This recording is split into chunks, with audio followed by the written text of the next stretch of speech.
que j'avais envie de vous faire depuis un petit moment, où je vais vous parler du soleil, et notamment, ce qui me paraît intéressant, c'est de vous expliquer en quoi le soleil est dangereux pour la peau.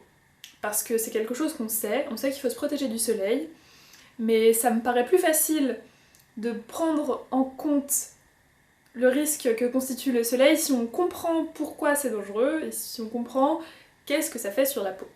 C'est quelque chose d'assez difficile en fait de s'attaquer au soleil parce que le soleil c'est la lumière, c'est la chaleur, c'est une image extrêmement positive. D'ailleurs ça a plein d'effets positifs pour la santé, ça a un effet antidépresseur qui est non négligeable, c'est indispensable pour la synthèse de la vitamine D et donc pour l'absorption du calcium, donc c'est bon pour les os. Enfin bref, le soleil ça a vraiment plein d'effets positifs et puis en plus socialement c'est une connotation de fête, de vacances. Mais il se trouve que le soleil, ça reste quand même l'un des, si ce n'est l'agresseur principal de la peau. Et je vais vous expliquer tout ça. Le problème du soleil, en fait, ce sont les rayons ultraviolets. Vous avez le spectre de la lumière visible. Les longueurs d'onde de la lumière visible se situent entre 400 et 700 nanomètres. Ce n'est pas cette lumière qui est mauvaise en soi, au contraire, cette lumière n'a aucun effet sur la peau.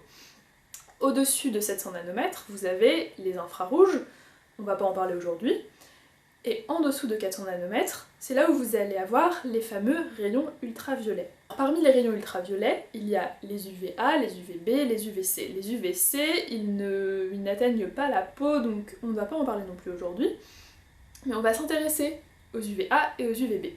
Les UVA, ils ont la particularité d'avoir un rayonnement énergétique qui est assez faible, mais en revanche, ils vont pénétrer très profondément dans la peau, puisqu'ils vont atteindre principalement le derme et aussi un peu l'hypoderme.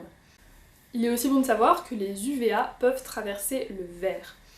Mais comme ils pénètrent profondément dans la peau, ce sont plutôt eux qui vont avoir un effet néfaste qui se construit plutôt sur le long terme. Pour faire simple, on peut retenir UVA, A comme âge, en fait ce sont les UVA qui sont responsables du vieillissement de la peau et de la formation des rides.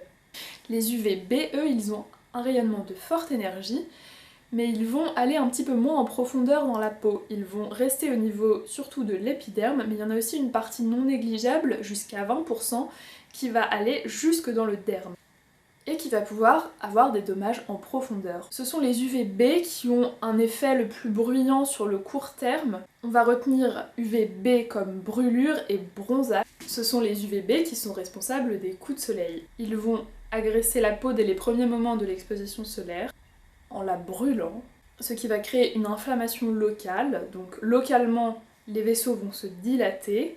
Ça va permettre d'envoyer des signaux à cet endroit précis pour informer à l'organisme qu'il faut se défendre. C'est ce que la peau va faire en fabriquant des grains de mélanine qui vont lui permettre de devenir plus foncé. C'est le fameux bronzage qui est tellement recherché pour des raisons esthétiques.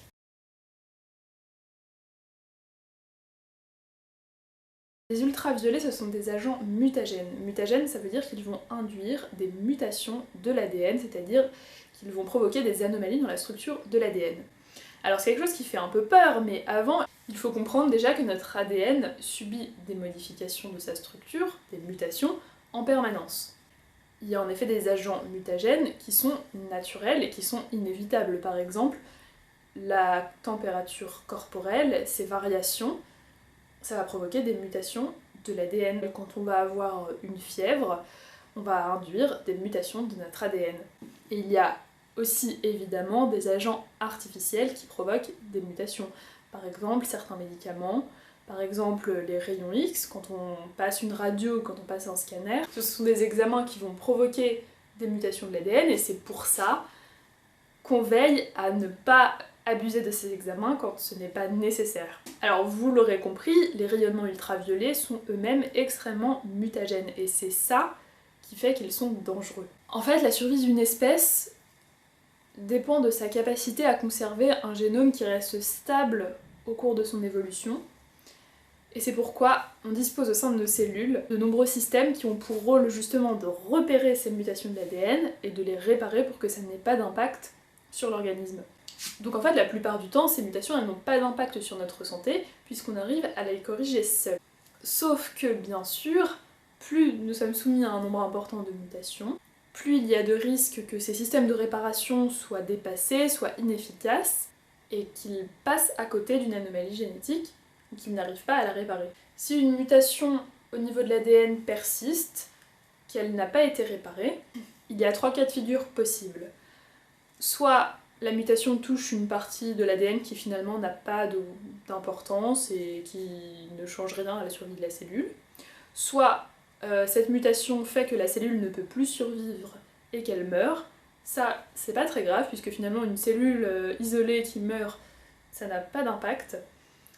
Mais le cas le plus dangereux, c'est quand cette mutation confère un espèce de super pouvoir à la cellule qui fait qu'elle devient immortelle et qu'elle peut se diviser indéfiniment. Ça, vous l'aurez sûrement compris, c'est à l'origine du processus cancéreux, c'est ce qui fait qu'une cellule va devenir cancéreuse.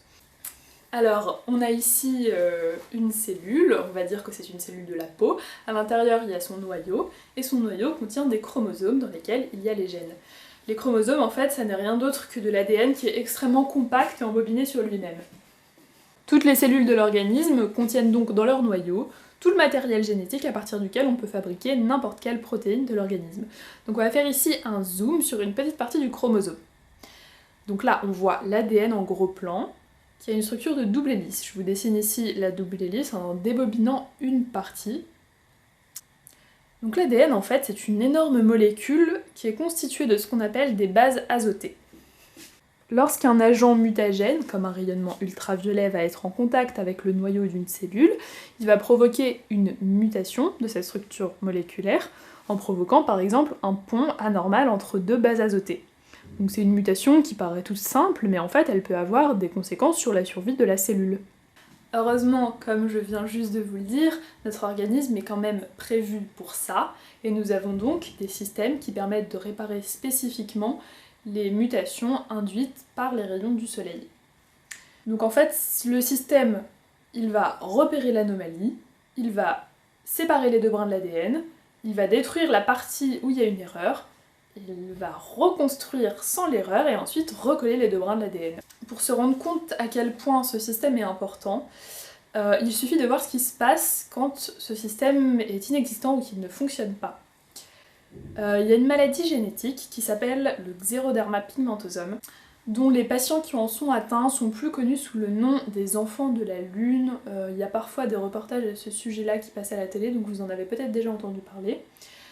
Ce sont des enfants qui, comme leur nom un peu poétique l'indique, ne peuvent pratiquement sortir que la nuit quand il n'y a pas de soleil, puisque en fait, vous l'aurez peut-être compris, chez ces malades, ce système de réparation des mutations provoquées par le soleil ne fonctionne pas. Donc dès qu'ils sont en contact avec les rayons ultraviolets, ils ont des lésions au niveau de l'ADN, et puisqu'ils ne peuvent pas les réparer, ces lésions sont irréversibles. Ce sont donc des patients qui font des cancers de la peau à répétition, et donc alors qu'ils sont encore enfants, ils se sont en général déjà fait opérer plusieurs fois de cancers de la peau. Le seul moyen pour eux d'éviter ces cancers de la peau, c'est du coup de n'avoir aucun contact avec les rayons ultraviolets, ce qui est, vous pouvez l'imaginer, extrêmement contraignant.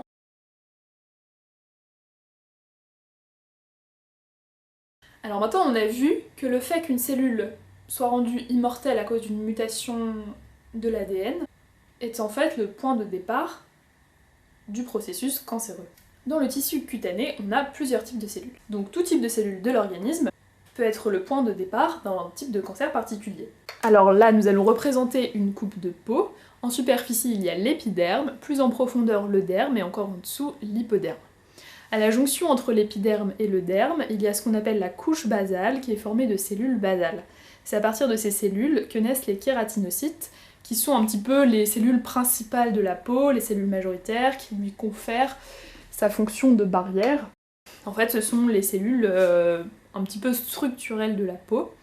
Et plus on monte en superficie, plus ces kératinocytes sont aplatis, et en fait les cellules qui sont en superficie sont des kératinocytes qui sont mortes en fait, elles ont perdu leur noyau, et elles sont complètement plates, elles constituent ce qu'on appelle la couche cornée de la peau.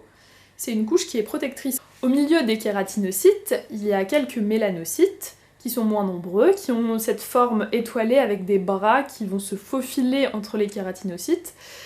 Et c'est dans les mélanocytes que sont fabriqués les grains de mélanine qui sont distribués dans l'épiderme en passant par ses bras et qui permettent de donner la coloration plus foncée à la peau, le fameux bronzage. N'importe laquelle de ces cellules peut donc être à l'origine d'un cancer. Ça nous permet juste de voir un petit peu les cancers principaux de la peau. Si un kératinocyte se cancérise, ça donne les carcinomes de la peau, il y a plusieurs types de carcinomes. Et quand un mélanocyte se cancérise, ça donne le fameux mélanome dont on parle beaucoup. C'est un cancer de la peau qui est plus rare par exemple que les carcinomes, mais on en parle beaucoup plus parce qu'en fait c'est un cancer qui est beaucoup plus méchant. Les carcinomes, ce sont des cancers qui vont rester au même endroit, qui vont pas métastaser aux différents organes, alors que les mélanomes, ça va métastaser dans le cerveau, ça va métastaser dans les os, ça peut se diffuser partout dans l'organisme, et c'est pour ça que ce sont des cancers qui sont très méchants et qui peuvent être très meurtriers. Donc, quand un mélanocyte devient immortel, il se divise, les cellules prolifèrent, et donc petit à petit ça va former une lésion cancéreuse qui est visible sur la peau. Alors après vous avoir expliqué tout ça, j'espère que vous aurez un petit peu mieux compris comment se forme un cancer de la peau, pourquoi les rayons ultraviolets sont dangereux, pourquoi il faut se protéger du soleil. On va faire un petit peu le point sur les facteurs de risque du mélanome, les éléments qui font qu'on a plus de risques qu'un autre de développer un mélanome. Il y a certains facteurs sur lesquels on ne peut pas jouer, qui sont génétiques.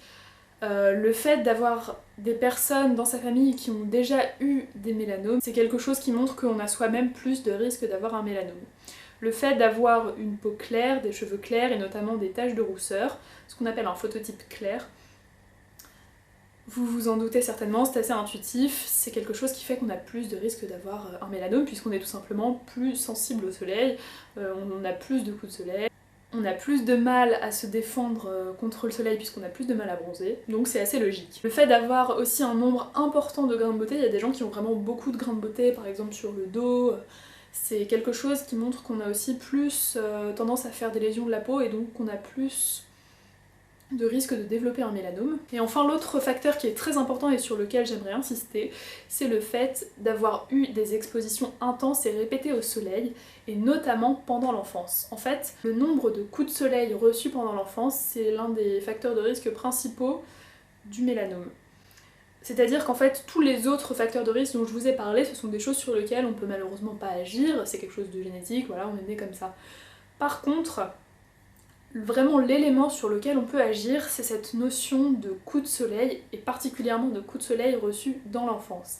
Et ça c'est quelque chose sur lequel j'aimerais vraiment insister parce que je trouve qu'on n'en parle pas assez et que les gens ne se rendent pas compte. En fait, ce que je suis en train de vous dire, c'est que le facteur de risque principal de faire un mélanome, ce sont les coups de soleil reçus dans l'enfance, c'est-à-dire les coups de soleil reçus à un moment où on n'est pas celui qui gère le fait de se protéger du soleil ou pas. Il est important que vous protégiez du soleil pour vous-même, mais ça à la limite, il y a certaines personnes qui s'en fichent un petit peu, qui se disent non j'ai envie de profiter, j'ai envie de bronzer, voilà, tant pis si j'ai un coup de soleil.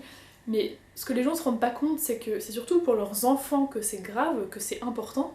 Voilà, c'est comme une maladie terrible, donc de nos jours qu'on soigne plutôt bien quand on arrive à le dépister tôt, mais si on laisse un petit peu trop traîner un mélanome, c'est vraiment une maladie qui peut tuer. Moi par exemple, il y a même pas un mois, je passais mon après-midi dans un parc, il y avait du soleil, c'était bien, on était tous contents que le soleil revienne, mais juste à côté de moi, je voyais un groupe de jeunes adultes avec une petite fille qui devait avoir autour de ses 1 an parce qu'elle était en train d'essayer de faire ses premiers pas, elle marchait même pas encore, et elle était tout simplement à 2h de l'après-midi, en plein soleil, et j'entendais sa maman dire ah bah j'ai oublié la crème solaire, ah, je vais avoir un coup de soleil, je vais le regretter demain. Mais elle se rendait vraiment pas compte qu'à la limite c'était pas pour elle que c'était grave, mais que c'était pour sa petite fille, parce que si elle avait pas de crème solaire, ça voulait dire que sa fille de 1 an n'avait pas non plus de crème solaire et qu'elle était là, sans chapeau, sans crème solaire, en plein soleil, à une heure où en fait elle aurait même pas dû s'exposer du tout au soleil.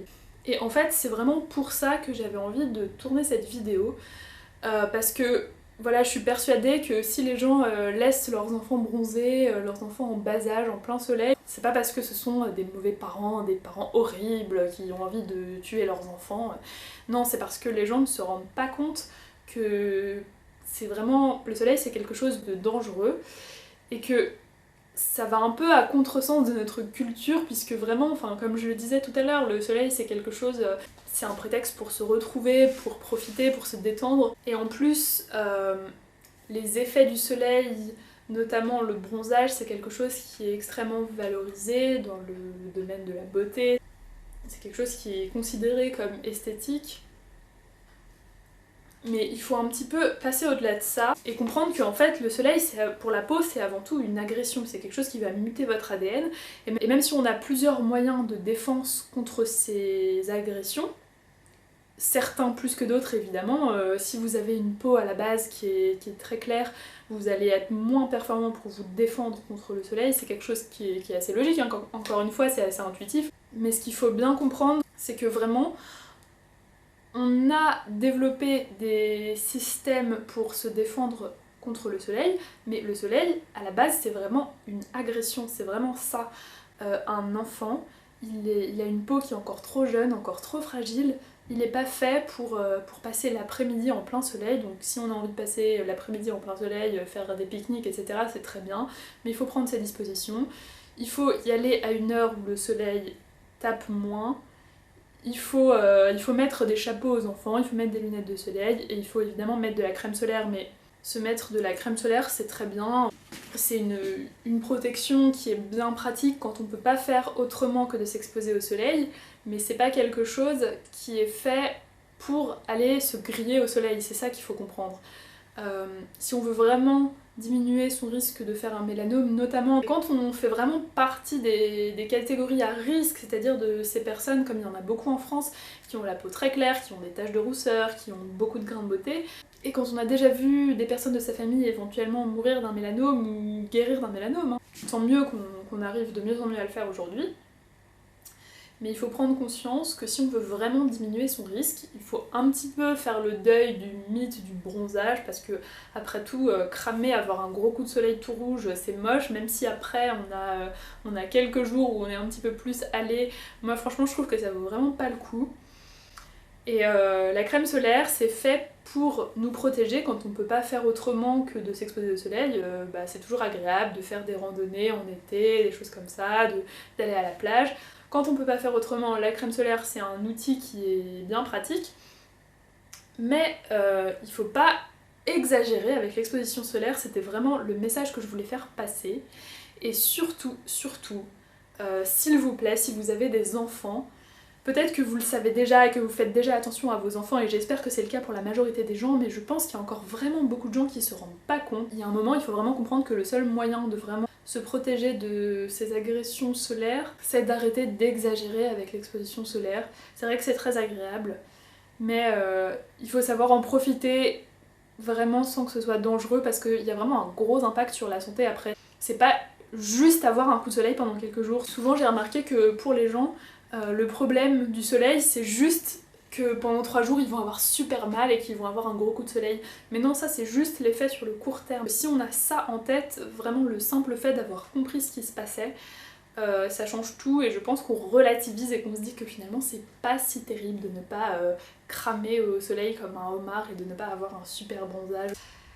Enfin voilà, j'espère que cette vidéo vous aura plu. N'hésitez pas à me poser des questions en commentaire, je répondrai avec plaisir. Et à part ça, je vous fais plein de bisous.